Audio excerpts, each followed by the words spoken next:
2:40 de la tarde. En primer lugar, saludarlos desde Clic al Derecho, esta plataforma educativa creada en el año 2016. Nos pueden encontrar en todas las redes sociales como Clic al Derecho. El objetivo, capacitarnos en derecho civil, comercial, familia, procesal, entre otros temas de actualidad, de debate. En segundo lugar, agradecerles a los asistentes por acompañarnos y sin duda alguna a los ponentes que se encuentran el día de hoy. Hoy tenemos un tema que no habíamos tratado en el pasado, pero que es de toda actualidad e importancia. Vamos a hablar de los títulos valores, de esos títulos valores que todos conocemos, que son un bien de comercio, que se encuentran establecidos en el Código de Comercio y que en el pasado eran tan importantes, tan usados. Siempre hablábamos de un título de valor documental, un documento físico, un pagaré, una letra de cambio, un cheque, entre los más utilizados en el comercio. Y entonces el tema que nos propone el doctor José Alberto Gaitán y el doctor Andrés Díaz el día de hoy es verificar si los títulos valores están llamados a desaparecer o si deben modificar sus principios para una adaptación con la nueva realidad digital. Ahora sí, doctor Gaitán, lo vemos mucho mejor. Ya la cámara se ve mucho mejor. Entonces, estamos ansiosos de empezar esta charla del día de hoy, pero no lo podemos hacer sin decir algo de los perfiles de los ponentes, porque tenemos unos ponentes de lujo el día de hoy. Así es que les voy a contar que entre nuestros conferencistas, como ya lo habíamos anunciado, tenemos al doctor José Alberto Gaitán Martínez, que es abogado egresado del Colegio Mayor de Nuestra Señora del Rosario, colegial de número de esta institución. Para los que no saben, ser colegial es la máxima dignidad que puede tener un estudiante de la Universidad del Rosario. Gracias a su destacada participación académica, a sus calificaciones y a otras cualidades y calidades que debe tener un colegial. Especializado en Derecho Financiero, litigante y árbitro del Centro de Arbitraje y Conciliación de la Cámara de Comercio de Bogotá, consultor de empresas del sector real y del sector financiero, profesor universitario a nivel de pregrado y de posgrado durante más de 30 años. Debo decir que el doctor Gaitán fue profesor mío en títulos valores hace más de 20 años. También fue decano de la Facultad de Jurisprudencia de su alma mater de la Universidad del Rosario, director de las especializaciones en Derecho Comercial y Derecho Contractual de esa misma institución, miembro del Consejo Asesor en materia de competencia de la Superintendencia de Industria y Comercio, autor de múltiples capítulos de libros en Derecho Privado, Societario y Financiero y de la obra Lecciones sobre Títulos Valores, conferencista en numerosos seminarios y eventos académicos, miembro del Colegio de Abogados Rosaristas, que está cumpliendo 40 años este colegio, y del Colegio de Abogados Comercialistas. Así es que es todo un honor tener al doctor Gaitán. Pero también tenemos hoy como ponente al doctor Andrés Alejandro Díaz Huertas, abogado, especialista en Derecho Comercial y Financiero, magíster en Derecho de la Universidad Sergio Arboleda, especialista en Derecho Informático y Nuevas Tecnologías de la Universidad Externado de Colombia, con experiencia de más de 21 años en litigio y consultoría en temas de derecho comercial, societario y administrativo. Profesor de diversas especializaciones en derecho comercial y contractual en materia de contratos mercantiles, sociedades y pruebas mercantiles en distintas universidades, como la Universidad del Rosario, la Universidad Libre, Universidad Santo Tomás y Universidad Católica de Colombia. Director legal en DHA Legal SAS y ex abogado de la Oficina Asesora Jurídica de la Superintendencia de Sociedades. Doctor Andrés Díaz, es un gusto, un honor tenerlos en esta barra académica. Quiero contarles que en el auditorio tenemos abogados, estudiantes, tenemos litigantes, gente de la rama. Sé que están conectados jueces y magistrados, evidentemente catedráticos, muchas personas de cámaras de comercio que hacen parte de centros de conciliación y arbitraje y obviamente algunos defensores públicos de todas las regiones, y la virtualidad nos permite tener un auditorio a nivel nacional e internacional. Así es que las reglas de nuestra barra: los ponentes podrán hablar, debatir sobre el tema propuesto. Ustedes, como auditorio, pueden hacer sus preguntas por escrito en el chat o eventualmente levantar la mano si quieren hacer la pregunta a viva voz, con cámara y video.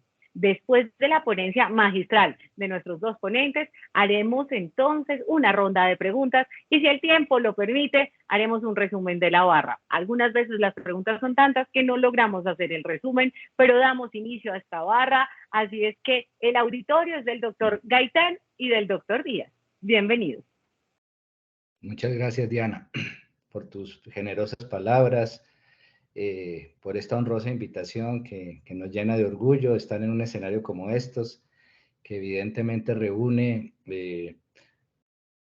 auditorios, digamos, provenientes de muchos escenarios, del sector privado, del sector público, estudiantes, profesores, magistrados, a quienes les damos un saludo muy especial con el doctor Andrés Díaz, con quien hemos pues preparado una presentación que pretende poner en contexto lo que significa precisamente el reto que la institución de los títulos valores tiene hacia adelante, de mantenerse vigente, de alguna manera adaptarse a las nuevas, digamos, a las nuevas etapas que estamos ahora viviendo de la tecnología, de la digitalización de todos los procesos y ver cómo eventualmente los principios que han regido esta institución y que marcaron un hito desde el punto de vista histórico frente al derecho romano clásico, lo que significaba la transferencia de los derechos, pues puede proyectarse en el tiempo y adaptarse a estas nuevas formas de documentar la riqueza.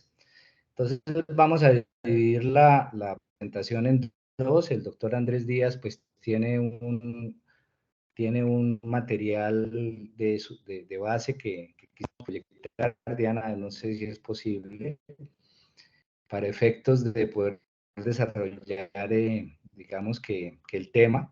Vamos a dividirlo en dos grandes bloques, en el contexto de cuándo voy a ocupar yo y luego el doctor Andrés Díaz ya puntualizará frente a lo que ha significado el desarrollo doctrinario y jurisprudencial en el país en cuanto al tratamiento, el análisis y la ponderación de estos documentos electrónicos.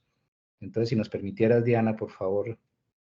Claro que sí. Si quiere el doctor Andrés Díaz, puede proyectarla o me la pueden enviar a mí y la proyectamos por medio de mi oficina. Yo la puedo proyectar aquí directamente, doctora Diana, entonces si me habilita, Sí. yo procedo a proyectarla. Claro que sí. Paulita, por favor, habilitamos al doctor Andrés para que pueda proyectar su presentación. Nos los están saludando desde Guayaquil, Ecuador, desde Medellín también. No, qué maravilla, Diana. Qué gusto que haya tanta gente conectada. Sí. Ya tenemos 130 personas en el auditorio. Excelente, magnífico. Bueno, mientras el doctor Andrés va proyectando el tema, creo que un abordaje sobre lo que significa, digamos, esta nueva etapa de los títulos valores, debemos arrancar partiendo de la base de una reflexión que me parece que es importante. Evidentemente siempre, históricamente, se ha generado, digamos, que de alguna manera una correspondencia entre lo que es el título valor y el título ejecutivo. Nosotros lo que queremos hoy presentarles es, digamos, un panorama en el cual podemos revisar el asunto desde esas dos variables, lo que es el título ejecutivo, aquel que tiene las características que nos permiten ascender y llegar al escenario del proceso coercitivo, y lo que es el título valor, desde el punto de vista de lo que son sus características y por qué razón para el legislador fue importante regular una institución que se construyó evidentemente a partir de los usos y las prácticas de los comerciantes. Y en ese sentido, entonces, que queremos en primer lugar pues presentarles esa evolución muy rápidamente de los modos de tradición del derecho, desde esas formas clásicas del derecho romano, en donde evidentemente no se incentivaba la circulación de los derechos. Tenemos unas etapas en donde casi estaba prohibido. El derecho debía nacer y morir en cabeza del originario acreedor. al punto que la única posibilidad de que alguien diferente del acreedor pudiera cobrar estaba en función de fórmulas como la procuración, que era básicamente una delegación, un mandato para que un tercero pudiera cobrar, pero por cuenta del acreedor. Fue con el tiempo que surgió la cesión de derechos que vino a ser recogida por el Código Civil, artículos 1959 y siguientes, pero evidentemente con muchas limitaciones, no solo desde el punto de vista de las formalidades requeridas para realizar la cesión, sino también desde el punto de vista de los efectos. Evidentemente no estimulaba el mercado de los derechos o créditos que hoy son tan importantes. En el derecho romano, pues evidentemente los derechos o créditos no eran vistos con buenos ojos porque la riqueza estaba más fincada en la propiedad inmobiliaria. Entonces, esa cesión de derechos, pues evidentemente partía siempre de que el deudor debía conocer la transferencia porque se partía de la base de que el deudor se obligaba frente a un acreedor concreto y determinado. Entonces era importante que él conociera quién era su acreedor. Y en segundo lugar, y tal vez lo más complicado, era que el acreedor, el que recibía, el nuevo acreedor, el que recibía el derecho, el cesionario, quedaba sujeto a todas las excepciones o defensas que pudieran surgir de la causa a la que se había derivado ese derecho. Con lo cual, evidentemente, pues se generaba una incertidumbre desde el punto de vista de la situación del acreedor. Tenía que conocer muy bien ese origen para no llevarse sorpresas desde el punto de vista de la posibilidad de ejecutar el derecho. Igualmente vino la subrogación, que también está regulada en el Código Civil, en el caso de Colombia, en el artículo 1666, cuando un tercero paga por el deudor y que por disposición de la ley puede recibir los derechos en su cabeza, pero igualmente con las mismas limitaciones. Vino el Código de Comercio ya con los avances inherentes a lo que es la cesión de posición contractual en el artículo 887, que permite que se transfiera no solamente la parte activa de la relación, el crédito, sino también la parte pasiva, la obligación.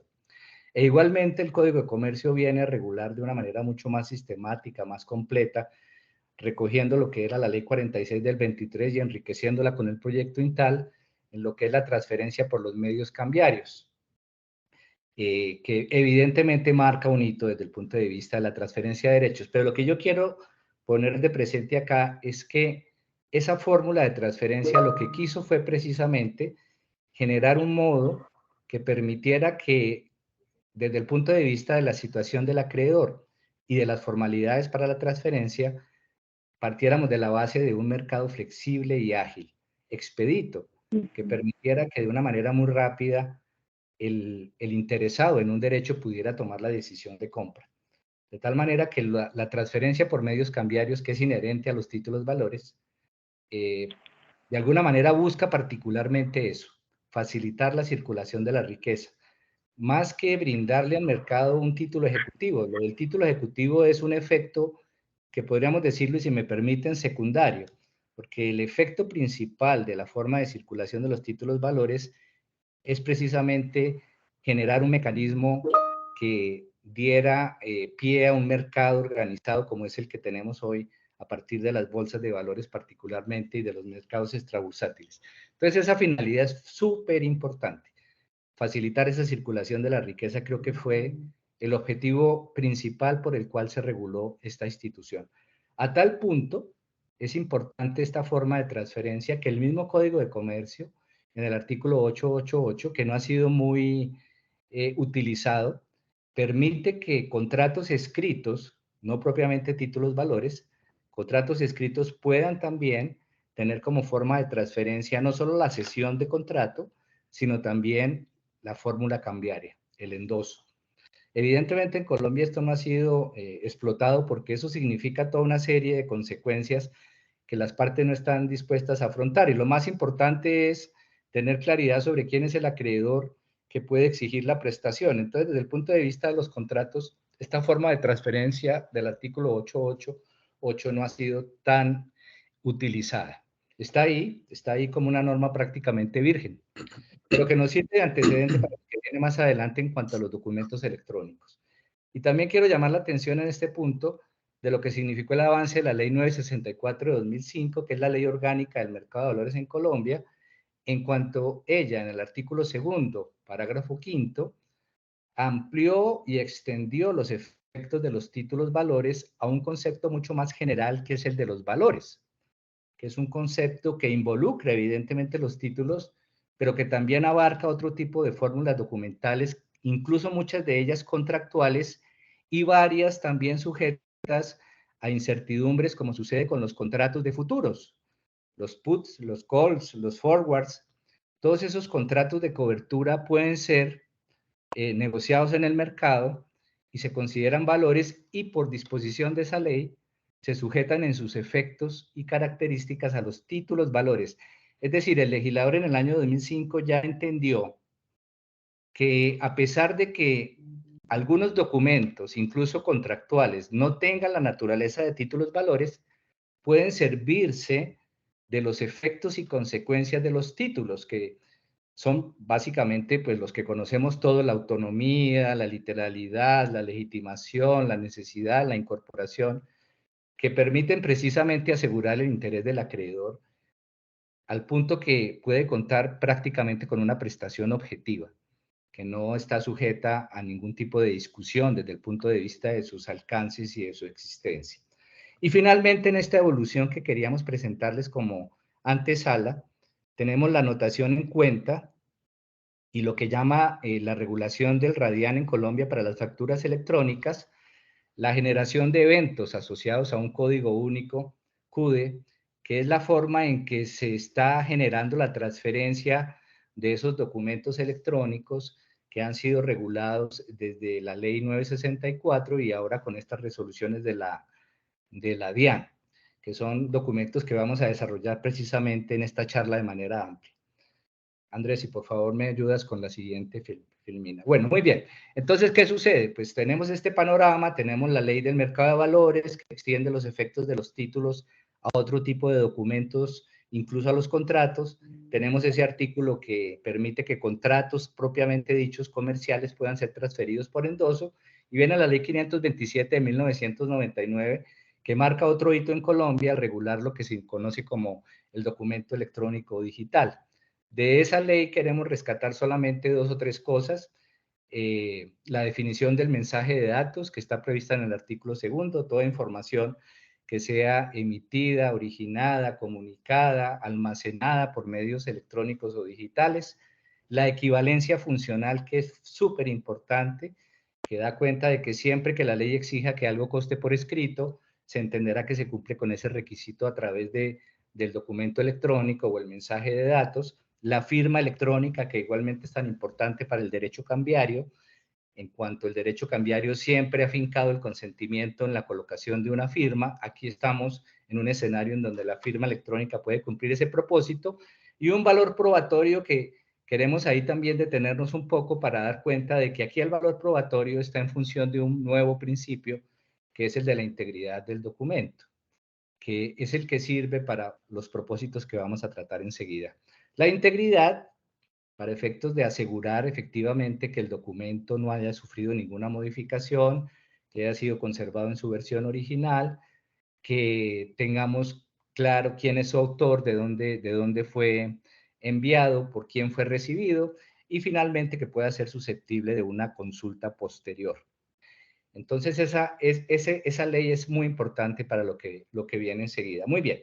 Entonces, con ese contexto del Código de Comercio, con todo lo que son las reglas de transferencia de los documentos físicos y estas normas de la ley 964 y luego la ley de comercio electrónico, queríamos simplemente presentar aquí el tema de la base documental, que creo que es uno de los aspectos que más interesa para ese futuro de los títulos valores.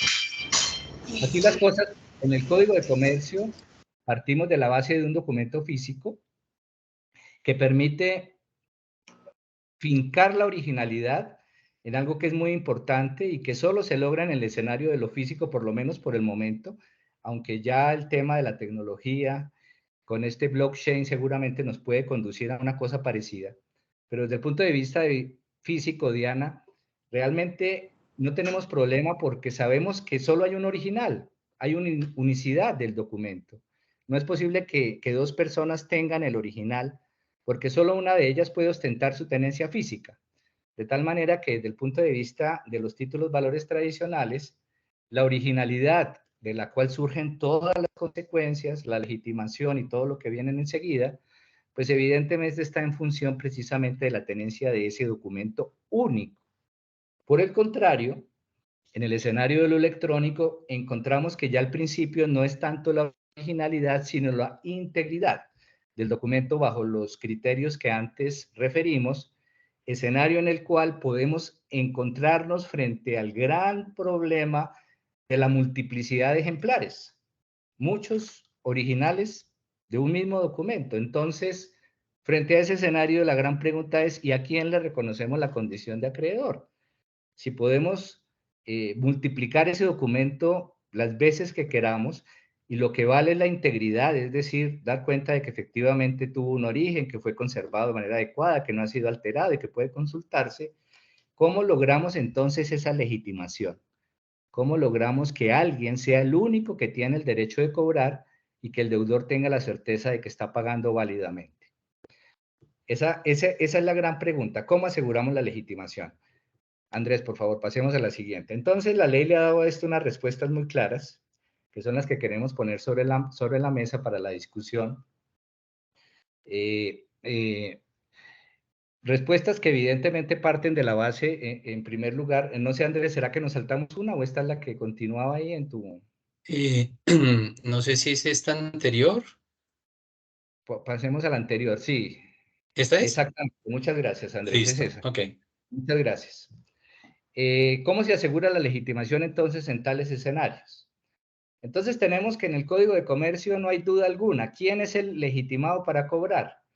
Pues la tenencia del título es la que nos da esa respuesta, más una ley de circulación que dependerá si es un título al portador o a la orden o nominativo.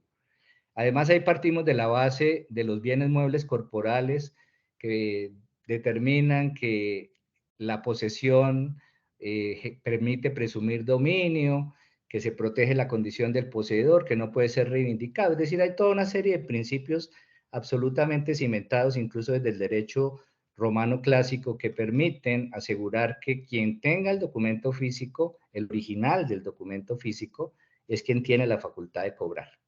Pero entonces nos vamos al caso del documento electrónico. Como en el documento electrónico, como antes lo vimos, partimos de la base de la integridad y partimos de la base de que puede haber múltiples originales. Entonces, hasta ahora, lo que se ha generado como fórmula más adecuada para ese propósito es, para asegurar esa legitimación, que tengamos claridad de quién puede cobrar y a quién el deudor le puede pagar, se ha deferido el tema al tercero de confianza, una entidad profesional que esté en medio de todos los actores, del emisor, del mercado, de los endosantes, de los inversionistas y finalmente del acreedor que logre llegar a acceder a ese derecho, para que ese tercero de confianza sea el que certifique, el que lleve la trazabilidad sobre la historia de ese derecho, de ese valor, y permita pues generar una confianza en el mercado de que efectivamente allí está ese derecho en cabeza de una persona. Entonces estamos hablando de los depósitos centralizados de valores. En el caso de los valores que se negocian en el mercado, estamos hablando de la DIAN. En el caso de las facturas electrónicas que maneja ese sistema que se denomina Radian, y tenemos las entidades de certificación acreditadas de firmas digitales reguladas por el decreto 19 de 2012, que tienen también la posibilidad de generar ese tipo de certificación y de manejo de estos documentos como los pagarés electrónicos, que precisamente permiten asegurar esa legitimación. Entonces veamos cómo tenemos un escenario diferente, evidentemente, al que surge de los títulos tradicionales físicos. Entonces el gran reto es cómo logramos que en ese escenario podamos trasladar todos esos principios tutelares de los títulos valores. Porque quiero anticiparme, Diana, quiero llegar ahora a presentar también una reflexión en torno al tema que me parece importante. El nombre que le demos a este tipo de fórmula de tradición de la riqueza fincada en documentos electrónicos no es lo fundamental.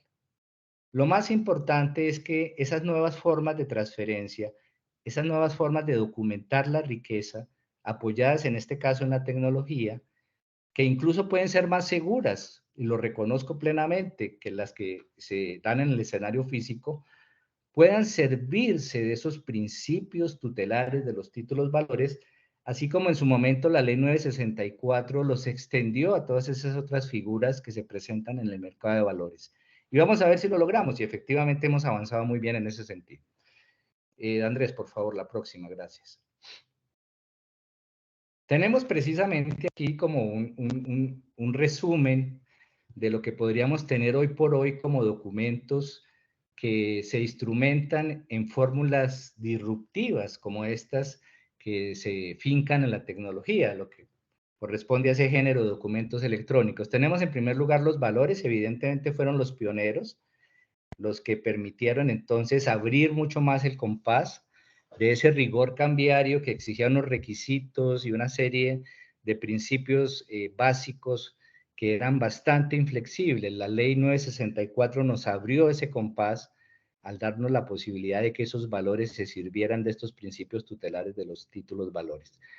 Luego, pues evidentemente encontramos los pagarés y otros documentos de contenido crediticio o de participación de carácter electrónico que han sido regulados por normas posteriores, el decreto 3960 de 2010 y el decreto 19 de 2012, que como le comenté antes, permite que las llamadas entidades de certificación digital que estén debidamente registradas puedan manejar, puedan gestionar este tipo de documentos en interés de terceros.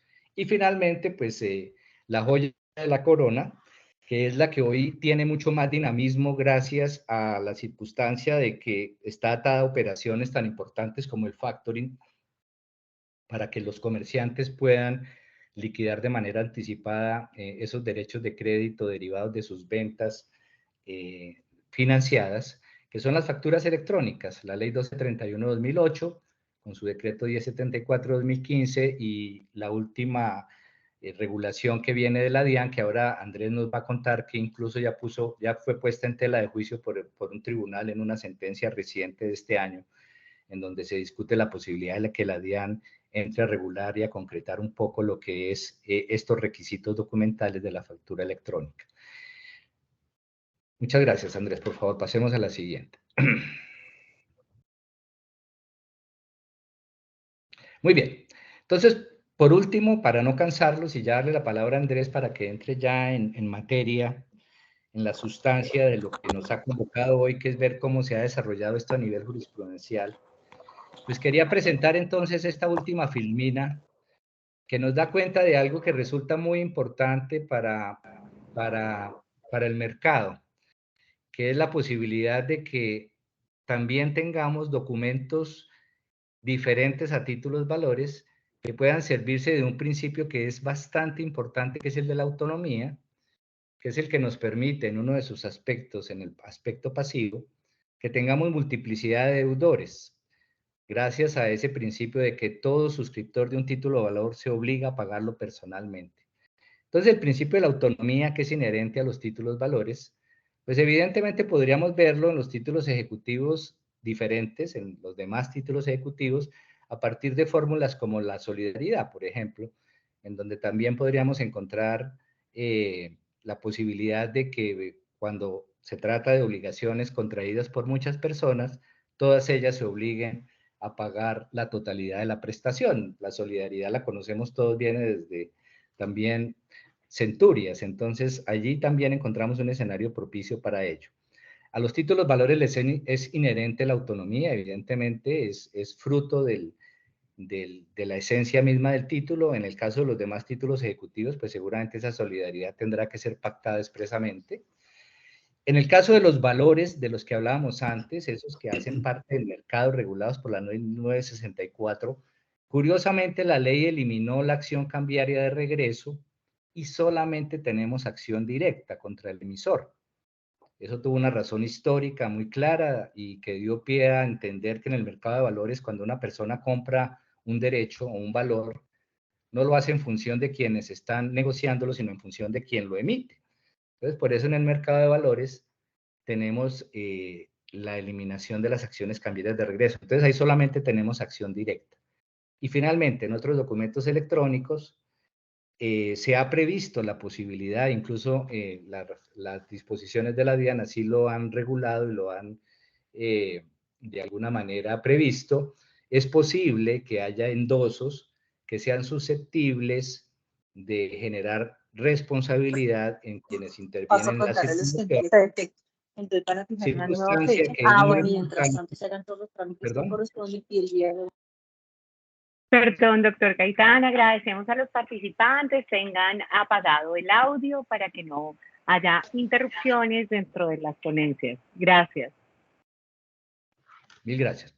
Entonces, la circunstancia de que en estos otros documentos electrónicos estamos hablando de pagarés electrónicos que manejan estas entidades de certificación, que permiten esa generación de confianza en el mercado a partir de la trazabilidad que ellas verifican.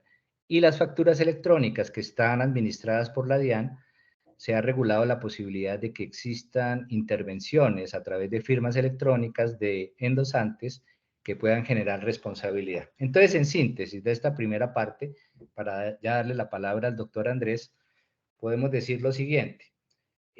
Estamos enfrentados a un escenario en el cual tenemos una nueva forma de tradición de la riqueza que evidentemente tiene sus propias reglas de juego, porque estamos hablando de que la transferencia y la definición de cualquier gravamen, limitación o cualquier tipo de cambio en la titularidad de este tipo de documentos tiene que ser objeto de un registro en esta entidad de confianza, bien denominado abono en cuenta en el caso de los títulos que administran los depósitos centralizados, o bien la inscripción del evento en el caso del radial.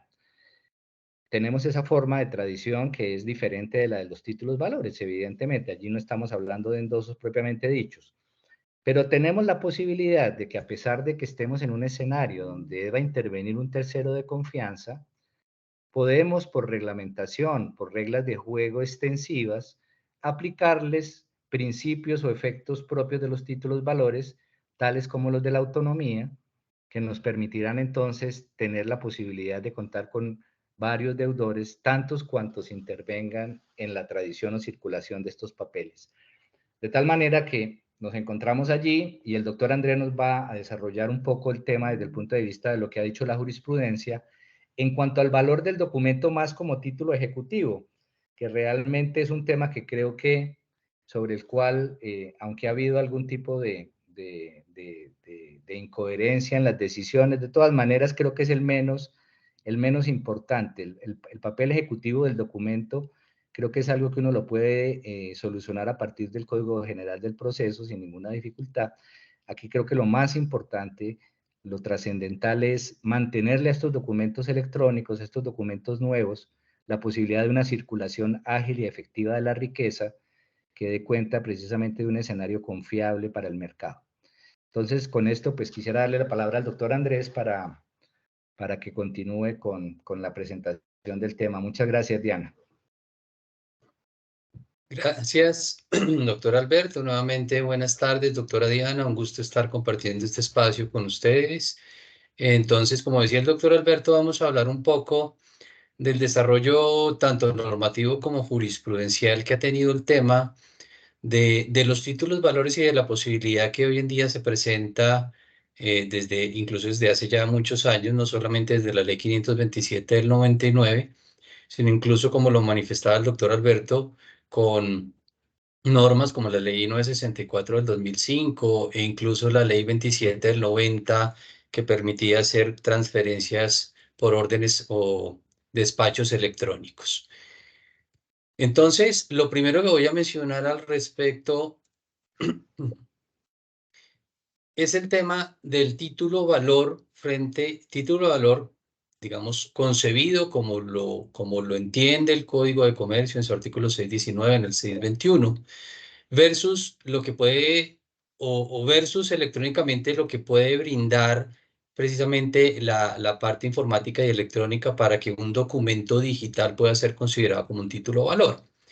Entonces, lo primero que quiero mencionar es que el Código de Comercio en el régimen de títulos valores determina que el título valor es un documento necesario y es necesario para el ejercicio del derecho que incorpora ese título valor. Esa necesariedad del documento, si nos vamos a la Ley 527 del 99 para empezar el análisis en lo digital, encontramos que el mensaje de datos es un documento, ¿sí?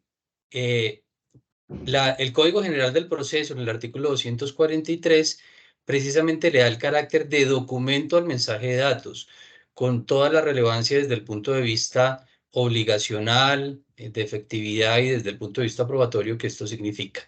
Es un documento, entonces, el mensaje de datos, y desde ese punto de vista, pues va cumpliendo con uno de los requisitos del título valor, y es que sea documento.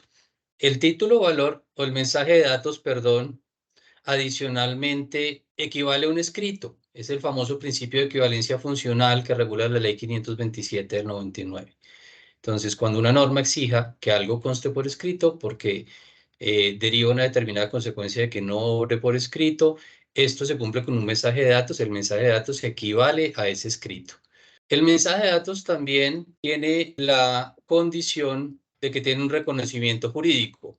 También lo señala la ley 527 del 99, no se negará efectos jurídicos, validez, fuerza obligatoria o fuerza probatoria a un documento por el hecho de que conste en un mensaje de datos. Entonces, desde el punto de vista de documento, el título valor a través de mensaje de datos es documento, porque el mensaje de datos es documento, generado en su forma original como digamos, archivo digital.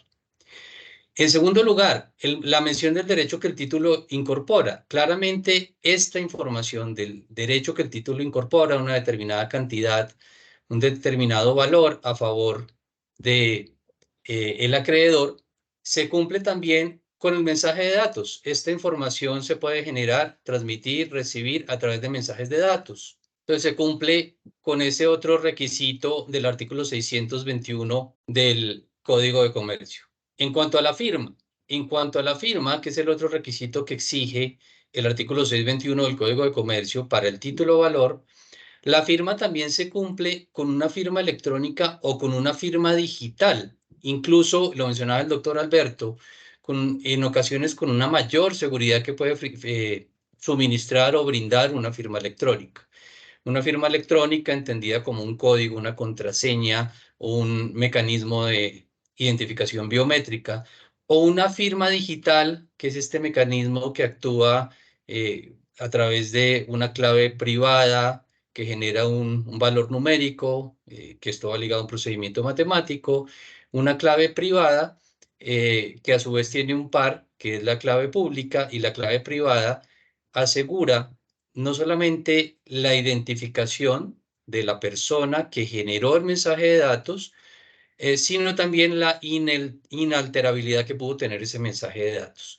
Esto se cumple con la firma digital, porque la firma digital permite eso desde lo electrónico, que una persona firma un archivo donde va contenido el título valor, con su clave privada, y el destinatario de ese documento recibe la clave pública del mismo iniciador o del mismo generador de ese archivo, y esa clave pública lo que hace es abrir, descodificar, descifrar, en el sentido técnico de la palabra, el documento, garantizando, por un lado, la autenticidad de que proviene de quien dice provenir el documento, y adicionalmente que no ha sido alterado.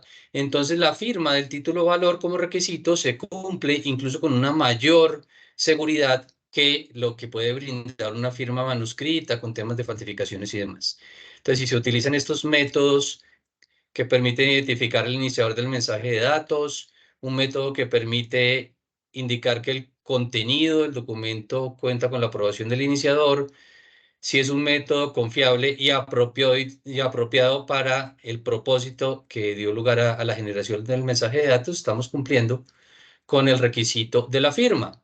Entonces, por lo menos desde el punto de vista normativo y desde el punto de vista técnico, podemos cumplir en el título valor electrónico con esos requisitos que exige la ley, el Código de Comercio, perdón, el artículo 621.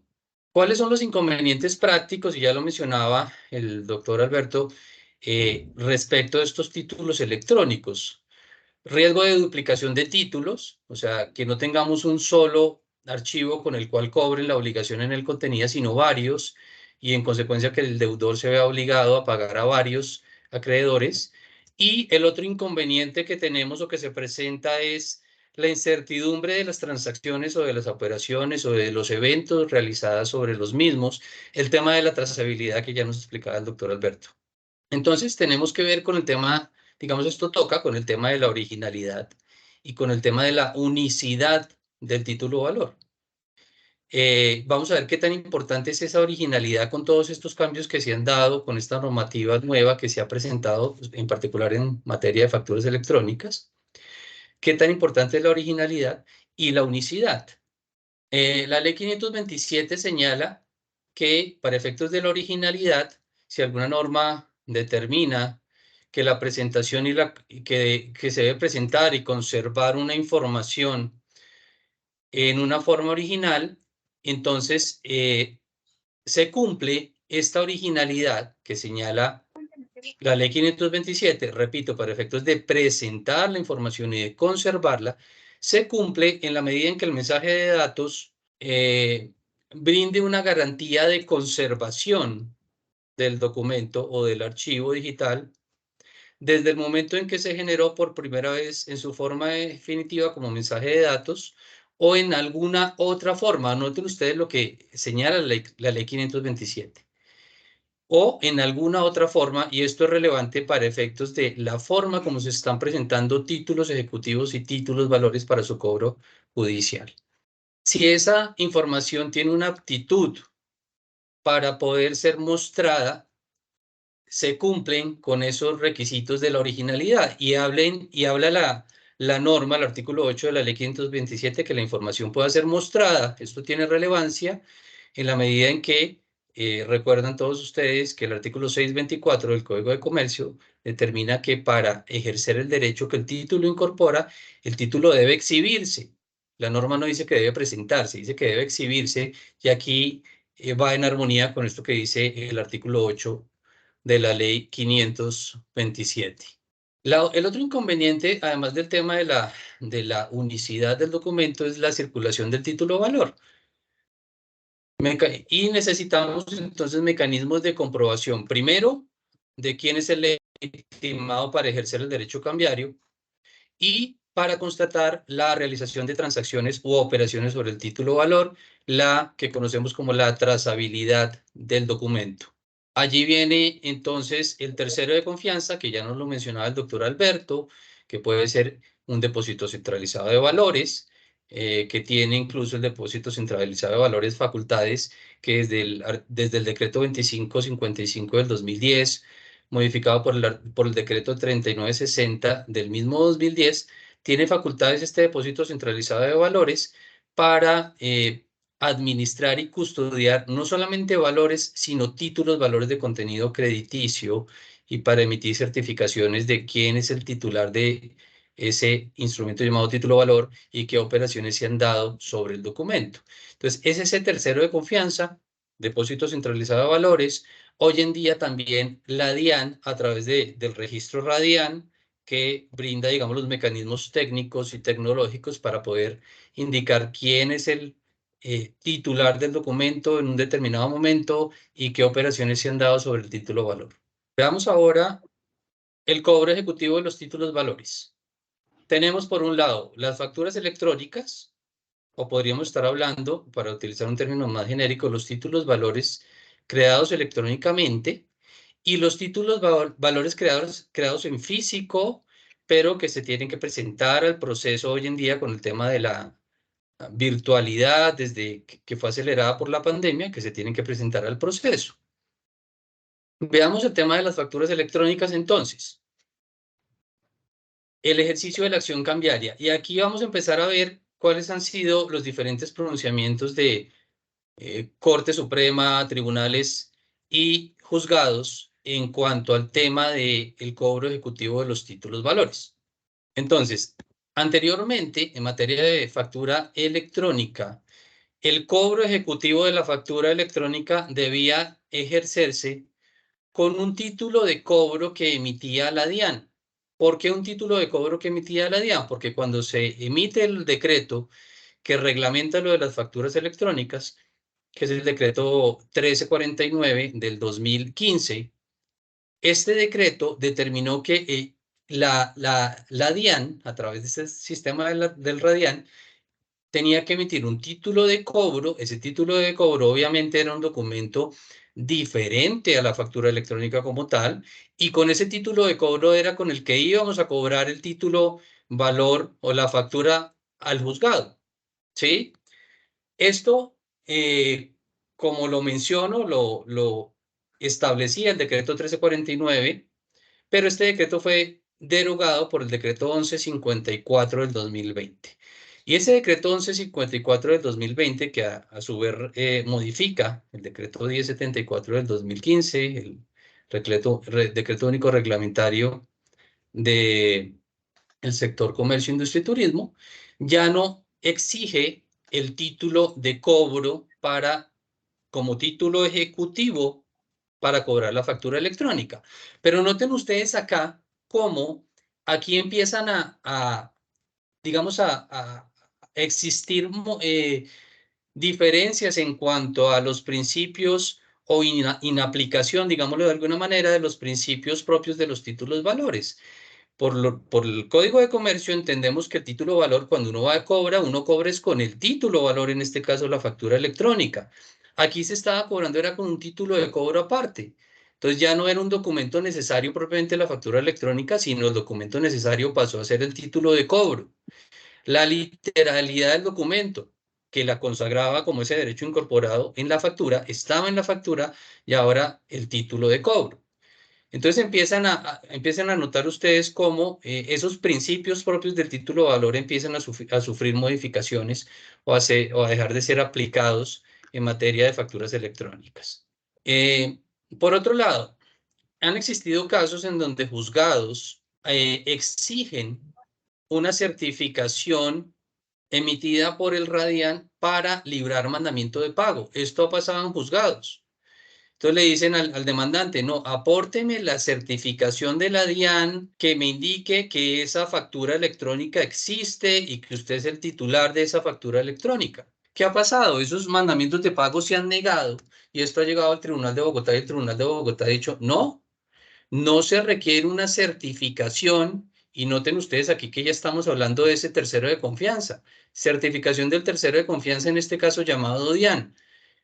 Una certificación para que se libre mandamiento de pago. Y el Tribunal de Bogotá dice, no se necesita esa certificación, porque desde que la factura electrónica cumpla con los requisitos del Código de Comercio, su fecha de vencimiento, que conste la mercancía vendida o la prestación del servicio, que haya sido enviada, que lleve la firma, que tenga el derecho incorporado, que tenga ese código único de facturación electrónica, el famoso CUFE. Con esos requisitos que se cumplan, se puede librar mandamiento de pago. Y recuerda el Tribunal de Bogotá en esta sentencia que las mismas autoridades competentes, entiendas en este caso los jueces, los magistrados, pueden pedirle a la DIAN, ellos mismos pueden solicitarle a la DIAN que les certifique sobre la existencia de la factura electrónica. E incluso, recuerda el tribunal que por las normas de las mismas resoluciones que ha emitido la DIAN, la autoridad competente puede no solo solicitarle a la DIAN que le certifique, puede consultar en el sistema del Radian una determinada factura electrónica a quien corresponde. ¿Sí? Aquí vendrá pues ya el inconveniente desde el punto de vista procesal que plantea el artículo 173 del Código General del Proceso, en cuanto a que la parte tiene que procurar la consecución de la prueba de manera directa o a través de un derecho de petición, pero la facultad de que el juez directamente consulte el Radian o solicite la certificación a la DIAN está en la normatividad. Pero entonces aquí ven ustedes también cómo seguimos hablando de ese tercero, en todo caso de confianza, que se requiere, no se requiere, pero al que se acude para que certifique, y algunos jueces creen en ese tercero de confianza para confiar en la existencia del título y en que quien lo está cobrando sí es su verdadero legitimado. Por otro lado, ha pasado también en la práctica que si la factura electrónica no está registrada en el Radian, se niegan mandamientos de pago. cuando el tema del registro de la factura electrónica en el RADIAN no es para efectos del valor ejecutivo del título, es para efectos de que esa factura electrónica pueda circular como título valor.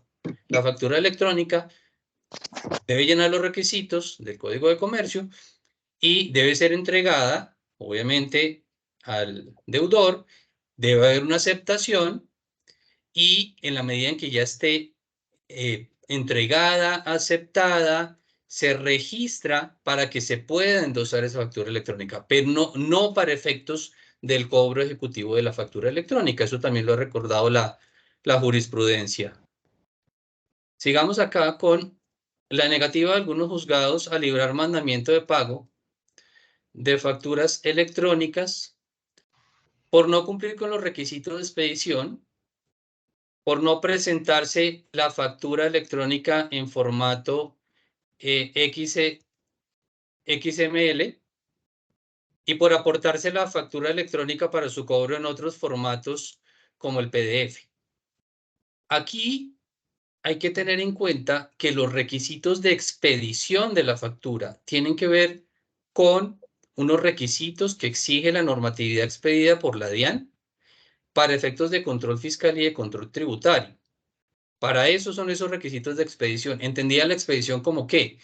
Como, primero, la habilitación del facturador electrónico ante la DIAN. Segundo, la generación de la factura por ese emisor o facturador electrónico. Un tercer paso, que es transmisión de la factura a la DIAN. Luego, la validación por la factura de la DIAN. Y cuando ya está validada, ahí sí se le puede remitir y entregar a su destinatario, que va a ser el obligado cambiario. Pero entonces se han negado mandamientos de pago porque la factura no se presentó al juzgado en ese formato XML, porque se presentó, por ejemplo, en un formato de PDF. Entonces, ¿qué ha dicho el Tribunal de Bogotá? Que es una jurisprudencia reciente, que la mencionaba el doctor Alberto ahorita en su intervención, en el sentido de que esa jurisprudencia, en el sentido de que ese formato XML no puede considerarse como un requisito para que un documento preste mérito ejecutivo. Ese requisito del XML es para la expedición desde el punto de vista técnico y tecnológico de la factura. Pero si yo voy a cobrar, dice el Tribunal de Bogotá, yo no tengo que llevarle en mensaje de datos que yo le mande al juzgado hoy en día vía online, además con la dificultad online de temas técnicos, de cargar más de X número de archivos, más de determinado peso y demás, pero yo no tengo que enviarle al juzgado el archivo de la factura en XML, yo se lo puedo enviar en cualquier formato. Y si ustedes se van al artículo 10 de la ley 527, dice que no se puede negar ni validez ni fuerza obligatoria ni fuerza probatoria por el hecho de que se aporte el documento de mensaje de datos o en una forma distinta al mensaje de datos. Es decir, se facilita que se presente el título, en este caso la factura electrónica, en un formato diferente al original.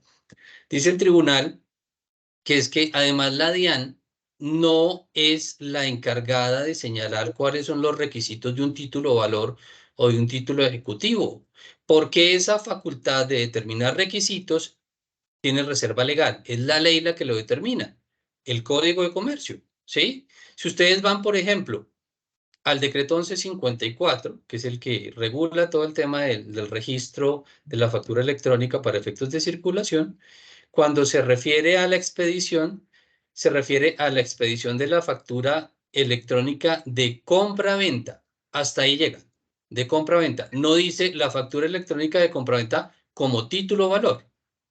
Repito, en lo que tiene que ver con expedición, ¿sí? Entonces, la reserva de ley de fijar requisitos es solamente, para el legislador el que puede determinar esos requisitos.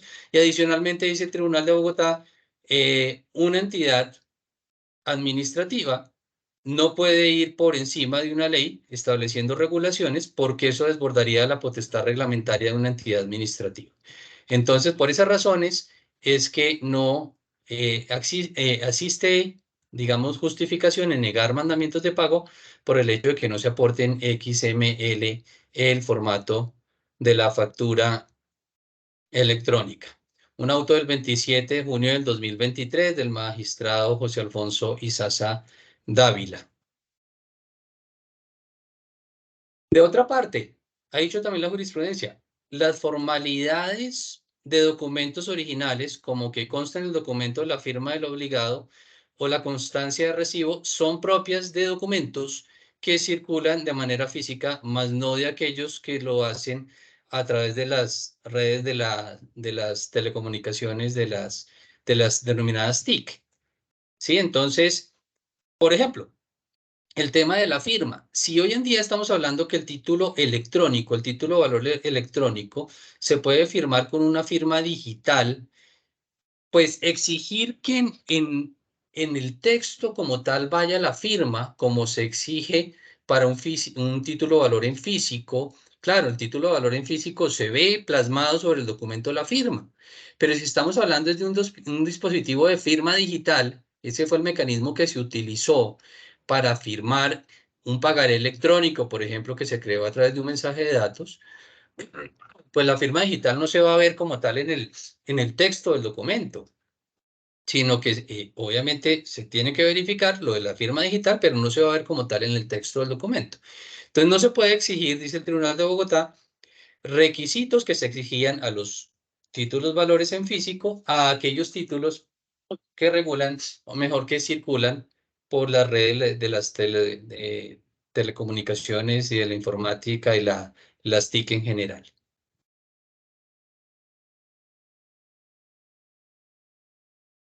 Miremos la aportación al proceso del título valor. Esto es bastante importante para efectos prácticos.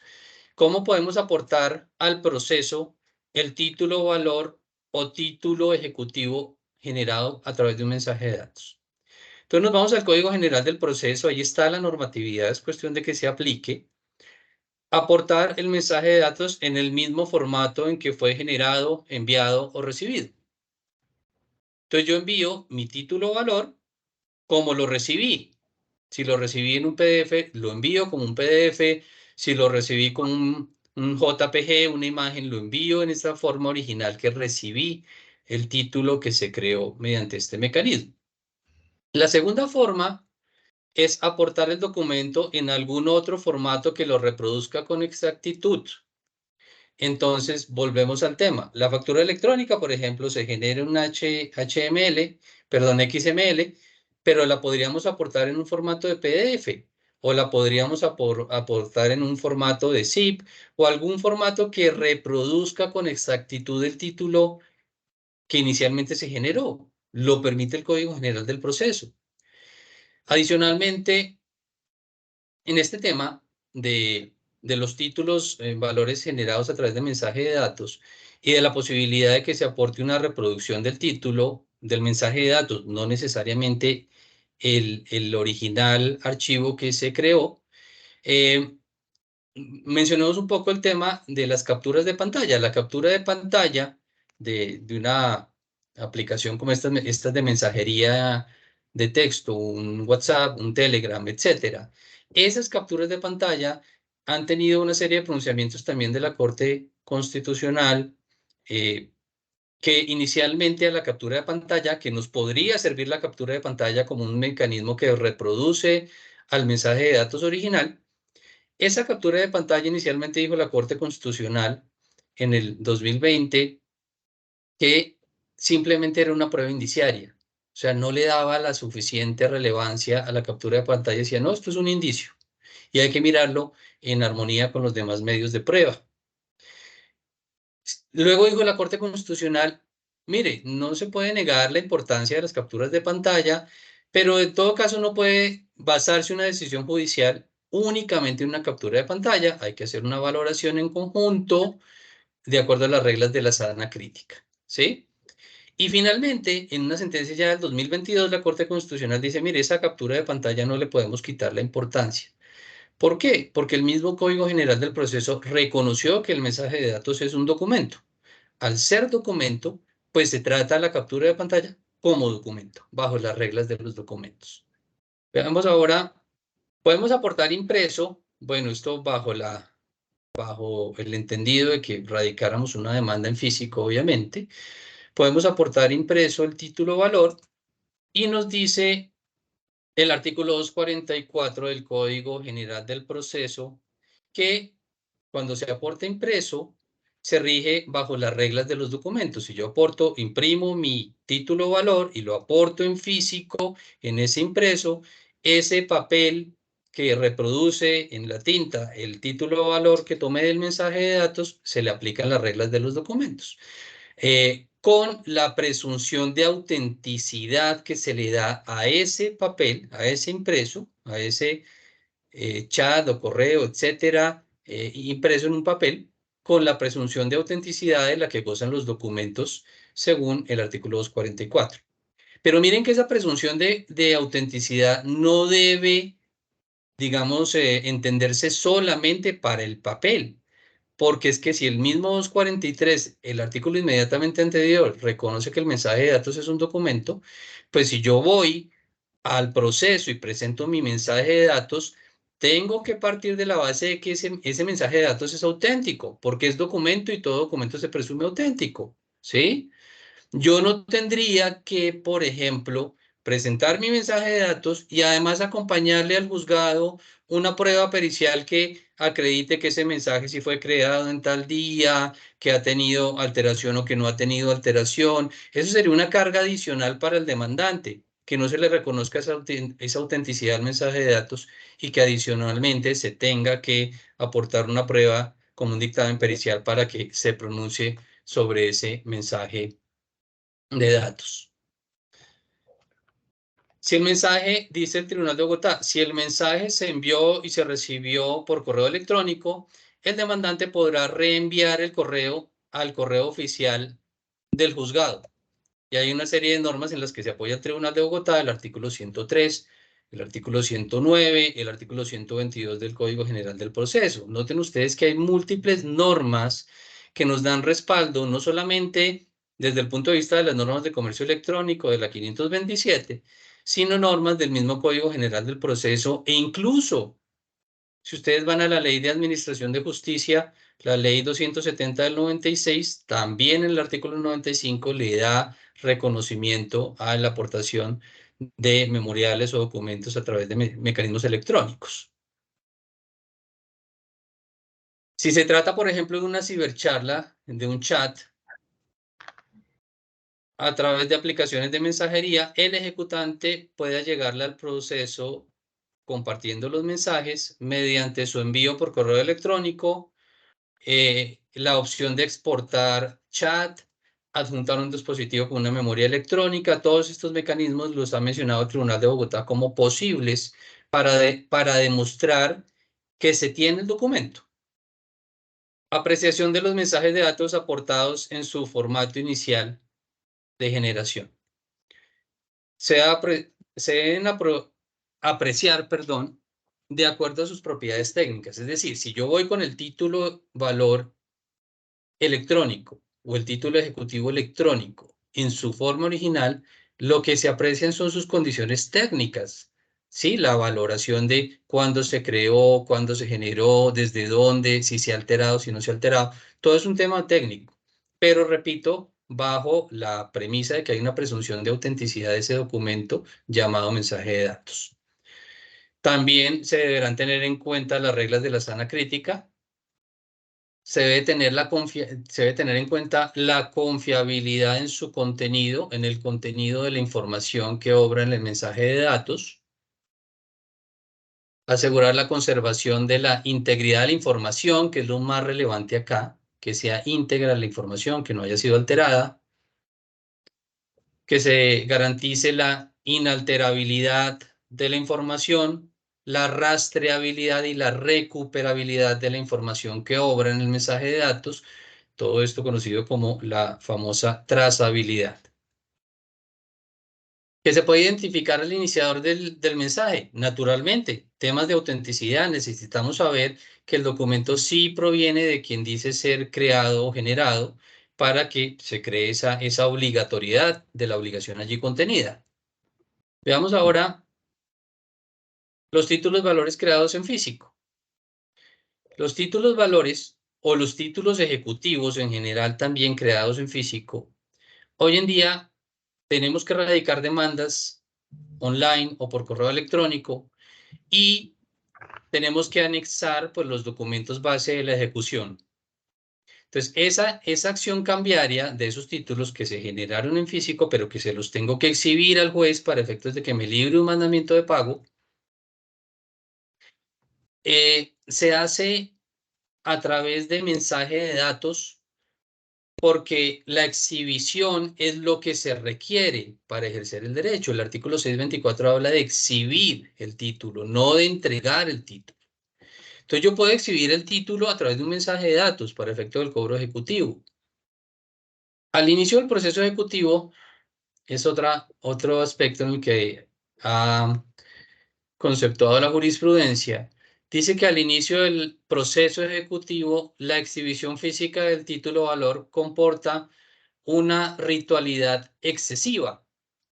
¿Sí? Entonces, aquí tiene que prevalecer el derecho sustancial sobre lo procedimental y esta sentencia, o la sentencia de la Corte Suprema de Justicia de marzo del 2022 dice, mire, exigirle desde el comienzo, desde que radica la demanda al ejecutante, que presente el original es una ritualidad excesiva, porque el artículo 624 no reclama de la exhibición original, sino de la entrega, mejor, de la entrega del documento, sino de la exhibición del mismo. El ejecutante, naturalmente, tiene que ostentar físicamente el documento original y ejercer la custodia sobre ese documento, porque el juez se lo puede solicitar. Empezamos nuestro proceso ejecutivo, nos libran nuestro mandamiento de pago con el mensaje de datos, ¿sí? Pero eso no obsta para que el juez diga, incluso ustedes lo ven seguramente en inadmisiones de demandas ejecutivas donde le dicen, subsane la demanda indicándome que el documento que usted me presenta en digital está en poder del demandante, ¿sí? Entonces hay que decirle, y el juez puede pedirlo más adelante, ok, presente el original físico al juzgado. Para efectos, naturalmente, del derecho de defensa del obligado en el título ejecutivo, del obligado cambiario en el título valor. Esa exhibición, porque la razón de la exhibición, dice el Tribunal de Bogotá, apunta a demostrar la posesión del documento y la ausencia de circulación del mismo. Y la Corte Suprema lo ha dicho también.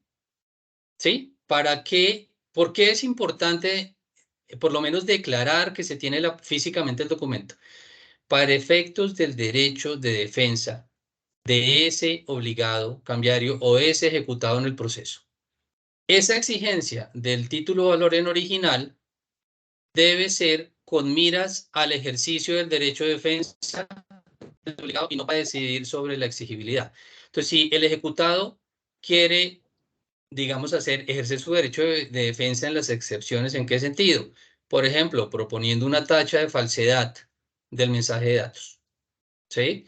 Pues se necesita, no, en este caso no el mensaje de datos, sino el título original. Necesitamos hacer una prueba sobre el documento físico, porque hay una tacha de falsedad del documento, ¿sí? Si la firma sí es de la persona que es, si vamos a hacer una prueba grafológica, para eso, para efectos de una falsedad material del documento físico, necesitamos el original y en ese caso, pues el juez lo tendría que exigir al tenedor del instrumento. Existe el riesgo de que el tenedor del título físico lo ponga en circulación luego de iniciar el ejecutivo con el título digitalizado. Claro, ese riesgo existe. Pero ¿cómo mitigamos ese riesgo? El riesgo de que yo presenté mi demanda con el título digitalizado, me quedo con el físico, me quedo con el original y luego lo endoso, ¿sí? Y partimos de la base que si lo presento para la ejecución es porque ya está vencido y ya es exigible. Y luego endoso, en la realidad endoso el documento en papel a otra persona. ¿Qué ha dicho la Corte Suprema sobre ese riesgo, el riesgo de que eso pase? Dice que primero se estaría inobservando el deber de buena fe del artículo 83 de la Constitución. Y cuando uno obra de mala fe, pues tiene consecuencias, obviamente desde el punto de vista patrimonial, que pueda estar obligado a quedar condenado al pago también de unos perjuicios, por ejemplo. La transferencia o endoso de más de un original de una factura constituye delito contra el patrimonio económico. El artículo 246 del Código Penal. O sea, si ustedes van a la ley de facturas cambiarias, de facturas de compraventa, la ley 1231, la norma, el artículo 6 de esa ley determina que si se endosa más de, o si se transfiere más de una vez el original, constituye delito contra el patrimonio económico. Entonces ahí se están arriesgando a un tema penal, ¿cierto? De endosar ese documento físico cuando ya lo están cobrando ejecutivamente. Y adicionalmente, desde el punto de vista comercial, el endoso posterior al vencimiento del título produce los efectos de una cesión ordinaria, es lo que dice el artículo 660 del Código de Comercio. Entonces, si yo tengo mi título físico, lo digitalizo, presento el ejecutivo y me da por endosarlo, entonces cuando yo lo endoso, yo era el tenedor, viene un endosatario y el endosatario va a cobrarle al deudor, el deudor le puede oponer excepciones propias del negocio inicial. Y entonces le puede proponer la excepción de yo ya le pagué al que tenía ese título o valor. Yo ya le pagué. Entonces, en ese sentido, protegería el artículo 660 a ese deudor para que no se vea obligado a pagar 2 veces el mismo valor. Y finalmente, pues paso a hacer unas reflexiones en cuanto a este desarrollo que se ha dado en el siguiente sentido. Aquí, naturalmente, ustedes pueden observar que ha habido en materia de facturas electrónicas indudablemente un avance muy significativo, supremamente significativo.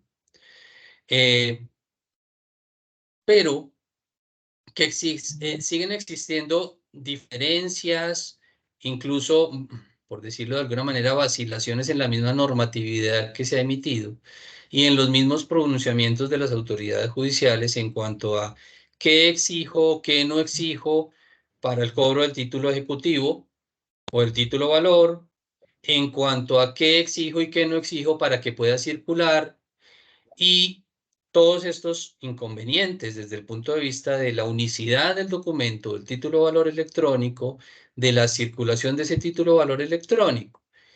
Y mirar, y sobre esto pues estamos abiertos obviamente a escuchar cualquier posición al respecto de si efectivamente las soluciones que se han propuesto en cuanto a que sea un tercero de confianza. Doctor Andrés, ¿nos escucha, nos ve, puede activar su cámara? Además que estaba en un momento neurálgico porque dijo que ya sí, para... claro. Ya estamos... ¿Ya me escuchan de nuevo? Claro, es más importante, Andrés. Nos dejó pero en ascuas. Pero termino la idea. La idea que estaba manifestando es que aquí podrán existir diversas posiciones en cuanto a si los mecanismos de solución propuestos, como este tercero de confianza llamado Depósito Centralizado de Valores, o la DIAN, una entidad de certificación de firmas, es el mecanismo idóneo, porque estaba manifestando. Alguien podrá decir, no, pero si yo antes, por ejemplo, desde el punto de vista ejecutivo, yo antes iba a cobrar con mi título y ahora tengo que pedirle y depender precisamente de un tercero, con un certificado para que ese tercero me dé el certificado y con eso yo pueda cobrar, pues ¿dónde queda el principio, por ejemplo, de la incorporación del título? Ese principio de que el derecho incorporado y el título eran inescindibles. ¿Dónde queda ese principio? ¿Dónde queda el principio de la literalidad? El principio de la legitimación, ¿sí? Si la legitimación ya no me la da de tentar, así sea electrónicamente, el título o el mensaje de datos, sino que la legitimación me la da lo que me diga un tercero, pues de alguna manera se desnaturalizan los principios del título valor, esos principios de literalidad, legitimación, incorporación, etcétera, etcétera. Entonces, está la discusión allí planteada. Habrán quienes dicen que el mejor mecanismo sí es la solución del tercero de confianza, con ese mecanismo de anotación en cuenta que nos brinda la ley 964 en materia de valores, ese mecanismo de anotación en cuenta que permite decir quién es el titular del título valor, qué ha pasado con ese título valor, si se ha enajenado, si no se ha enajenado, si se ha presentado un gravamen sobre el título, etcétera. En ese orden de ideas habría muchas discusiones y vamos a tener que estar sujetos a ese tercero de confianza. Si recordamos un poco, en el año 2016 y en el 2017 hubo un proyecto de ley de regulación de títulos valores electrónicos, que fue el proyecto 106 de Senado, 253 del 2017 de Cámara, y también planteaban como la solución el mecanismo del tercero de confianza y de la anotación en cuenta, además porque esa anotación en cuenta tiene un carácter constitutivo de todo lo que pase frente al título valor electrónico. Entonces aquí el tema queda, obviamente la discusión queda abierta. Esto es lo que yo les quería compartir en la tarde de hoy. Quedamos abiertos, doctor Alberto, doctora Diana, a cualquier inquietud que se pueda presentar.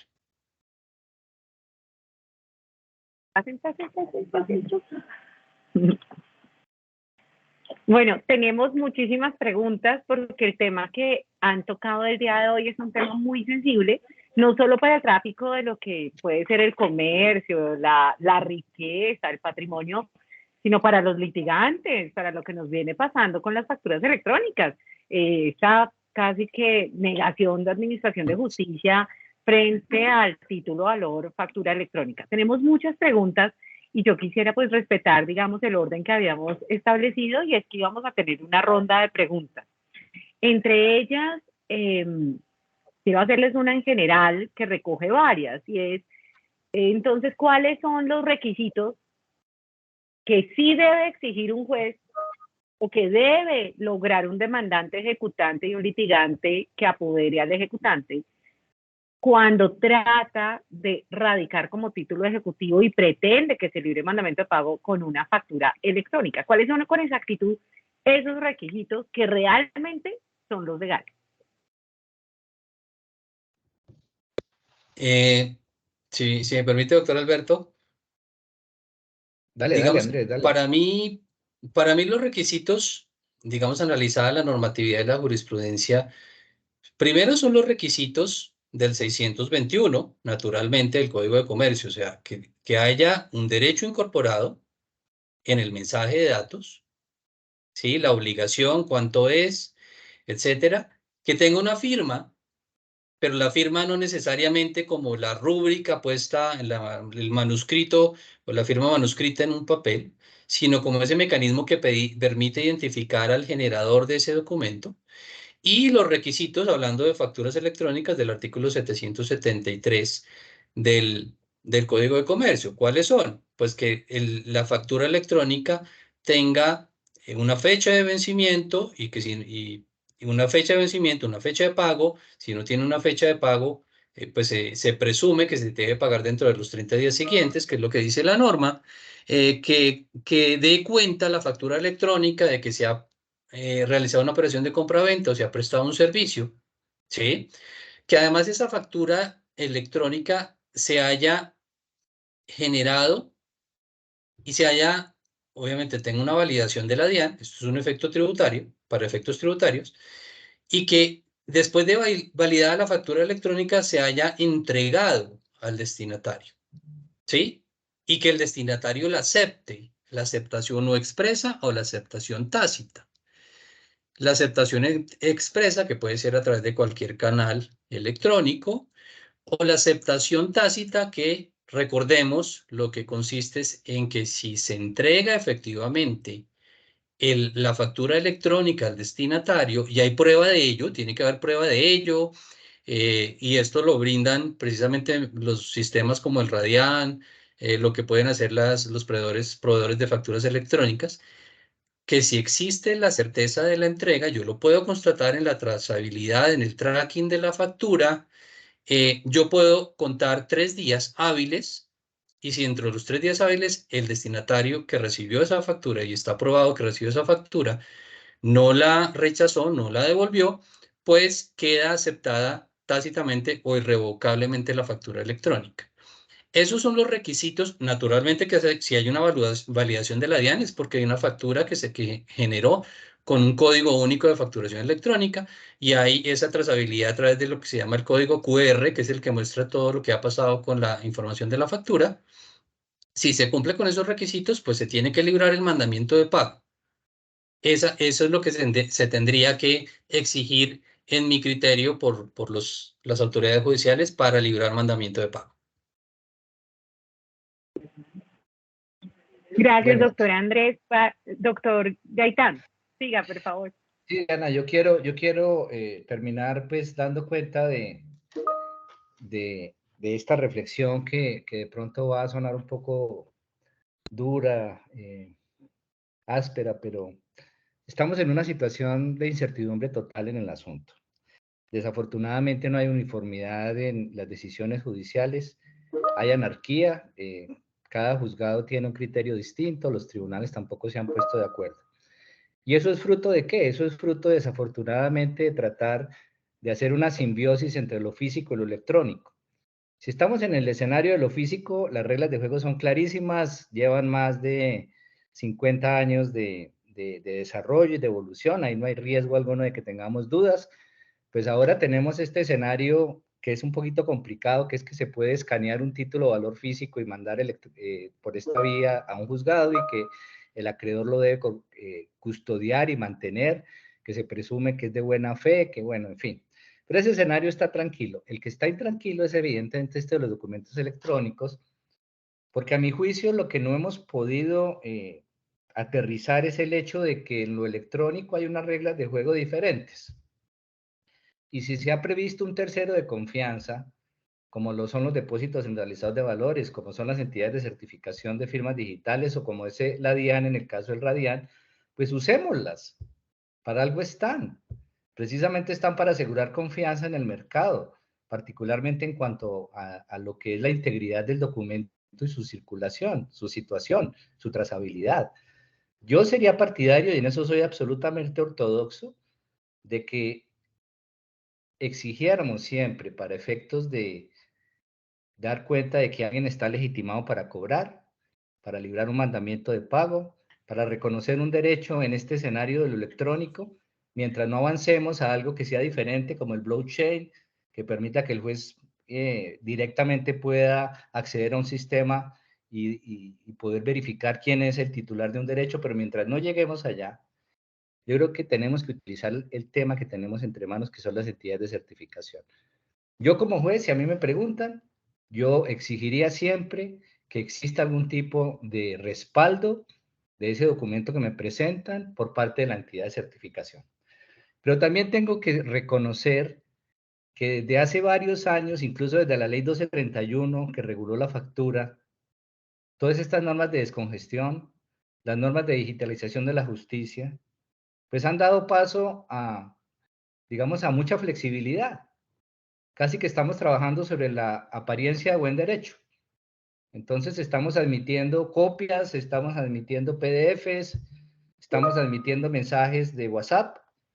Bien, es un escenario distinto, que incluso el doctor Andrés nos lo puso de presente sobre el principio de buena fe, el tema penal, digamos que el fraude a la administración de justicia, este pánico económico que se deriva de negociar una factura 2 veces.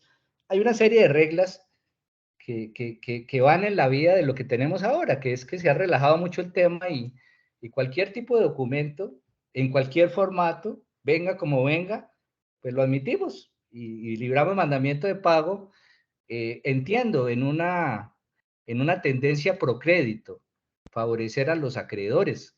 Incluso tenemos el proceso monitorio, doctora Diana, que permite que se libre una ejecución con la palabra del acreedor, que diga que le deben. Pues aquí estamos extendiendo eso. Entonces ya no en el proceso monitorio, sino en cualquier tipo de proceso, al margen de su cuantía, presente lo que usted quiera y yo miro a ver cómo, si tiene una apariencia de buen derecho, libro, mandamiento de pago y que se defienda el deudor. Pues que se defienda y diga si ese documento lo aceptó, no lo aceptó, si lo debe, si no lo debe. Estamos llegando a eso. Pero vuelvo y repito, yo sería ortodoxo. Yo creo que las reglas deben ser claras y en este tema de títulos ejecutivos, Y en tema de títulos valores tenemos que tener la tranquilidad de que algo nos está respaldando. Si antes nos respaldaba un documento original físico, ahora nos podría respaldar una entidad profesional, objetiva, como la DIAN o como el de Ceval, que nos diga, sí, señor, tranquilo, libre el mandamiento de pago que yo respondo. Yo puedo dar fe de que eso es así, lo que le están diciendo ya es cierto. Pero estoy consciente de que la verdad es que nos salimos de ese escenario y estamos en una anarquía absoluta. Entonces, queridos participantes, no tenemos una respuesta a sus preguntas, es lo que quería decirles. Desafortunadamente no la tenemos. Diana. Ay, doctor Gaitán. Bueno, me encanta que tenemos dos posturas contrarias. El doctor Andrés considera que no nos pueden exigir ciertos requisitos que están pidiendo los jueces para librar mandamiento de pago. Por el contrario, el doctor Gaitán considera que los jueces sí deberían ser ortodoxos y tener alguna salvaguarda diferente a solo el título factura electrónica. Así es que ya de entrada entre los ponentes encontramos la misma divergencia que encontramos en la jurisdicción. Se ha presentado muchas veces que pues se niega el mandamiento de pago y de hecho, doctor Gaitán, muchos litigantes toman la decisión de pues no demandar por lo ejecutivo las facturas de mínima cuantía, sino irse por un monitorio con facturas electrónicas, porque realmente todavía no tenemos una jurisprudencia clara o una normatividad clara frente a estos títulos ejecutivos nuevos, electrónicos, digitales. Les hago otra pregunta frente al punto que habían presentado. Si podemos hacer títulos, valores por chat, ¿estos son endosables? O podríamos decir que frente a un título valor por chat, pues se perdería la posibilidad de la transferencia o circulación del mismo, porque no es físico, está en el chat de las dos personas y el acreedor no podría endosarlo y ahí perderíamos uno de esos principios típicos de los títulos valores, ¿cuál es la circulación? ¿Qué opinan ustedes? Sí, no, si me permites, Diana, y Andrés también, evidentemente la circulación sí exige que tengamos trazabilidad, porque pues en un chat pues ese mensaje pues se puede reproducir muchas veces y no vamos a tener certeza de quién finalmente va a poder ser el acreedor. Entonces ahí sí creo que la circulación está mucho más atada a la actividad, la gestión y todo lo que significa este trabajo de las entidades que están ahí en la mitad, ese tercero de confianza. De pronto, para que haya título ejecutivo y podamos ir a un proceso, pues la cosa es un poco más laxa, porque pues ya lo hemos visto, que se pueden presentar muchos documentos, copias, PDFs, en fin. Pero en esto sí creo que la circulación exige que haya, de alguna manera, al no tener un documento físico que puede ir de mano en mano, y al tener una realidad virtual que no permite tener claridad de un original único, sino de muchos, a partir de los cuales solamente podemos hablar de integridad, pues sí creo que hay un tercero el que tiene que reconocer quién es el titular del derecho y a partir de esa trazabilidad que lleve en un libro electrónico, seguramente en donde lleve los registros o los eventos que ocurran frente a un documento. No sé, Andrés, ¿tú qué piensas? Sí, yo estoy de acuerdo también, doctor Alberto, pero pongo de presente también otra situación y es que efectivamente es muy difícil controlar que se recibió un título o una obligación vía WhatsApp y controlar cómo se va a endosar y finalmente quién es el verdadero legitimado para exigir el derecho. Pero pasa también por el tema técnico, ¿sí? Desde el punto de vista de la ley 527, si uno va al artículo 9, digamos que el artículo 9 nos menciona que se tiene que garantizar la integridad del documento. Pero el mismo artículo 9 señala excepciones, dice, con excepción de endosos electrónicos que se puedan dar o de otros eventos que tengan que ver con el mensaje de datos en particular. Entonces también pasa por lo técnico desde la pregunta, ¿qué tanto podría desde el punto de vista técnico, por ejemplo, circularse algo que yo recibí vía WhatsApp, que ese archivo, ese mensaje de datos se pueda modificar para efectos de un endoso, pero que solamente sea para esos efectos y pueda haber un control posterior de la conservación del documento y de esa trazabilidad de a quién le correspondió como endosatario el documento. O sea, pasa también por un tema técnico que, digamos, habría que preguntarlo a a personas expertas en estos temas de informática y demás, qué tanto se podría lograr ese mensaje de datos con una modificación del mensaje de datos para una posterior circulación. Pero comparto igual lo que dice el doctor Alberto, es un tema de que en el momento en que estamos, precisamente esos terceros son los que mejor pueden contribuir en este punto para acreditar quién es el verdadero legitimado como un tenedor digital, llamémoslo así, de un mensaje de datos título valor.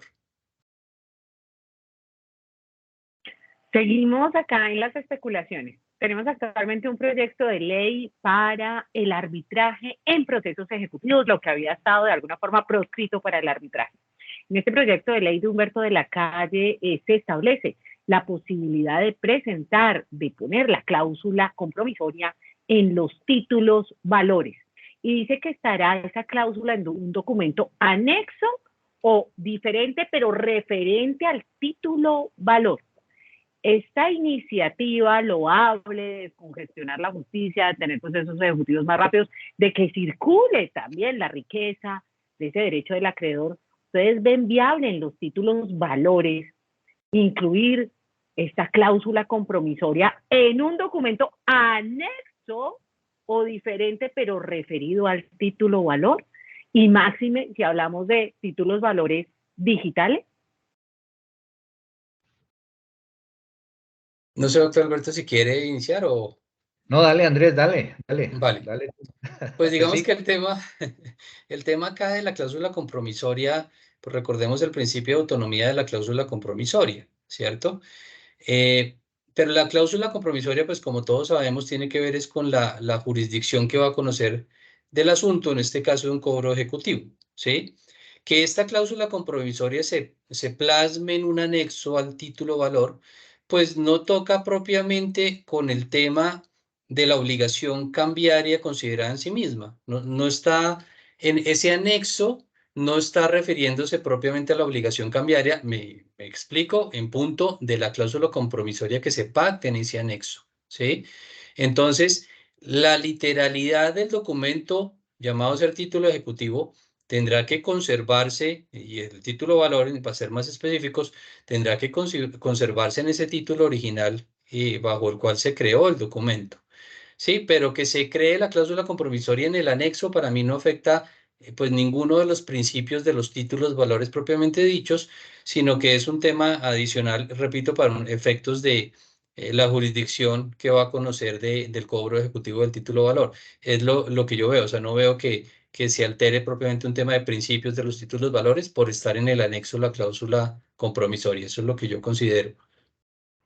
Sí, Andrés, y de pronto complementando lo que tú señalas, incluso la ley ha admitido que circunstancias que tienen que ver ya más cercanamente con lo que es el derecho, hablamos, por ejemplo, del aval o hablamos de la aceptación de la factura, la ley ha permitido que se hagan por documento separado y no. Realmente ese principio de la unidad material, de que el documento debe ser único y que todo debe estar en el contenido, ha sufrido ya en el tiempo bastantes excepciones, incluso las literalidades complementarias que vienen desde el Código de Comercio, con la letra de cambio que dice que tasas de cambio de interés se pueden tomar de documentos externos, pues evidentemente que una cláusula compromisoria esté en otro documento separado creo que no tiene ningún inconveniente, no hay ningún problema. En lo físico o en lo electrónico, no hay ningún lío. Muchas gracias por esa respuesta de un tema que está en este momento en debate legislativo y que vamos a ver cómo se desarrolla el proceso arbitral para procesos ejecutivos que incluirá títulos valores. Tenemos una pregunta que me parece interesante, dice cómo se desarrolla, cuál es el desarrollo de la jurisprudencia en la justicia digital de un título ejecutivo complejo. Si tenemos algo al respecto, si ya tenemos, porque como ya dijimos, no hay una jurisprudencia uniforme sobre todos estos temas, entonces de pronto todavía no hay un desarrollo de una jurisdicción ordinaria que sea una línea jurisprudencial que podamos charlar, Sí. que podamos comentar. Sí, pues a ver, no sé, Andrés, si me permites. Sí, adelante. A ver, título ejecutivo complejo es aquel que consta en varios documentos, sí, evidentemente. Recuerdo a Hernando Morales Molina, nuestro profesor de Derecho Procesal, que nos ponía precisamente sobre la mesa el tema del título ejecutivo complejo, que debe reunir el requisito de la unidad jurídica, que entre todos los distintos documentos haya una correlación para que el juez tenga certeza de que se refiere a la misma obligación y no a diferentes obligaciones. En materia de títulos valores, si lo queremos correlacionar con los títulos valores, pues siempre ha habido esa tensión en el sentido de que el título debe ser único, de que no puede constar en documentos diversos y que si están documentos diversos deben estar unidos materialmente. Entonces estamos hablando de un escenario diferente a los títulos valores, creería yo, del título ejecutivo complejo, por ejemplo, una obligación sujeta a una condición, el documento que acredita que la condición se dio para efectos de que la obligación o exista o se haga exigible, pues habrá que acompañarlo al proceso. Y en ese sentido, pues creería yo que la justicia digital, pues lo que nos está dando cuenta es de que todos los anexos de la demanda, todas las pruebas que el demandante quiere hacer valer, se pueden enviar por estos medios electrónicos. Entonces, pues yo no le vería a eso ningún problema de que tanto el documento principal como aquel que lo complementa, que da cuenta de, por ejemplo, el acaecimiento del hecho futuro e incierto, se puedan digamos, digitalizar y enviar en un PDF al juzgado para que él libre el mandamiento de pago. Yo, en eso creo que no hay distinción, porque lo que se exige es la unidad jurídica, que es que esos documentos tengan una correlación entre sí y se puedan referir claramente por el juez a una misma obligación. Eso es lo que pensaría sobre ese particular, Diana. Yo también estaría de Gracias. acuerdo, Gracias. perdón, doctora Diana, Claro que estaría sí, de siga. acuerdo con lo que manifiesta el doctor Alberto. Pongo el ejemplo del cobro de unas utilidades, que es un ejemplo de título ejecutivo completo, donde la normatividad del Código de Comercio exige, por un lado, el estado financiero donde consten las utilidades, por otro lado, el acta del máximo órgano social donde se haya aprobado la distribución de utilidades. Estos dos documentos, sumado a acreditar la condición de accionista de aquel que quiere cobrar las utilidades, terminan formando estos tres documentos, repito, un estado financiero, un acta de asamblea o junta de socios, y puede ser una certificación de un revisor fiscal acreditando una composición accionaria. Son documentos que se pueden generar en electrónico, que forman un título complejo y que se pueden presentar en digital perfectamente para hacer un cobro judicial de las utilidades propiamente que quiera cobrar ese accionista. Es como para ejemplificar un poco y de acuerdo con lo que dice el doctor Alberto, no le vería ningún inconveniente. Yo sé que tenemos unos eventos que ya han iniciado paralelos a este. Tenemos muchas preguntas, así es que quiero pedirles a estos excelsos ponentes que nos regalen un tiempo futuro para hacer una nueva barra, para concluir estos temas que hoy están inconclusos, para responder tantas preguntas que tenemos y que en algún momento de lo que resta del año o del 2024 se comprometan a tener una segunda barra con Clic al Derecho. Antes de terminar, si ustedes quieren responder alguna pregunta en el chat, doctor Gaetano, doctor Díaz, alguna que les haya gustado y quieran responder para terminar y concluir en 2-3 minutos, porque sé que tienen otro evento que ya empezó hace 20 minutos y no quiero retrasarlos más. Agradecerles, quiero contarles que lograron una audiencia de más de 188 personas conectadas en esta barra académica, lo cual para mí es un orgullo y es un logro, es un tema muy importante. Es un tema del tráfico, obviamente comercial, de la riqueza, que nos interesa a todos.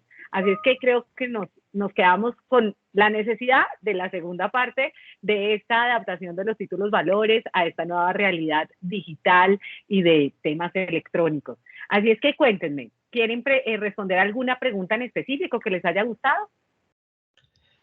Diana, pues sí, hay muchas preguntas y de una vez, pues hablo en nombre propio, pero estoy seguro que el doctor Andrés también está totalmente dispuesto a tener una segunda ocasión de encuentro.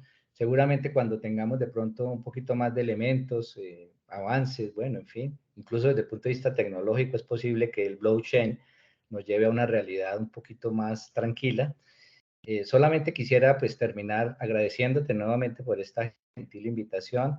Realmente estuve muy complacido de compartir con todos ustedes y quiero decirles que no nos angustiemos, estamos todos caminando en nuevos senderos, estamos cimentando bases para lo que será el futuro, tenemos pues la posibilidad de equivocarnos evidentemente, de cometer errores, pero quiero reconocer la labor de los jueces, de los operadores jurídicos que hacen su mejor esfuerzo, que siempre reflexionan sobre estos temas con mucha apertura, tratando de generar algo que es importante desde el punto de vista de nuestro Estado de Derecho, que es la justicia material, permitir que efectivamente el derecho sustantivo prevalezca, que no nos quedemos en las formas, en los adjetivos, sino que vayamos al fondo del tema. Y para eso lo más importante es siempre tener esa línea de la apariencia del buen derecho. Si tenemos inquietudes, dudas, si vemos que de pronto hay algún fraude, alguna cosa que no está bien, pues tomemos medidas. Pero lo que uno puede garantizar, y tengo una experiencia que ha estado ligada al sector financiero, bueno, en fin, de que generalmente los casos en donde hay mala fe, en donde hay un ánimo torcido, son los menos, son escasos. Realmente los más son de la gente que quiere cobrar un derecho que tiene, que quiere que la Administración de Justicia lo respalde, que le dé una respuesta eficiente, que pueda efectivamente tener confianza en nuestras instituciones y nuestras reglas de juego. Entonces, hagámoslo con ese sentido y creo que vamos por buen camino. Vamos a seguramente encontrar una senda en donde ya tengamos esto totalmente definido, que todas estas preguntas que tenemos ahora pues ya sean cosas del pasado, pero es fruto de lo que estamos enfrentando ahora con esta tecnología que realmente cada día es más retadora. Entonces, nuevamente, mil gracias, Diana, por la invitación y a todos ustedes por la audiencia. Bueno, de mi parte también ha sido un placer compartir con ustedes, doctor Alberto, doctora Diana, con toda la gente que nos ha escuchado. Sé que hay muchísimas inquietudes. También manifiesto mi compromiso. Cuando ustedes lo dispongan, podemos hacer una segunda sesión sobre el tema con todo el gusto. Es un honor poder participar en este tipo de espacios. También me uno al reconocimiento del doctor Alberto a la labor de jueces y magistrados. Este tema se está dilucidando por todos los actores jurídicos, no solamente jueces, magistrados, abogados litigantes, la DIAN, etcétera. O sea, todos los que tenemos que ver con el tema estamos involucrados y tenemos que seguir trabajando en el tema, en seguir entendiendo toda esta nueva realidad que nos presenta la tecnología y la informática.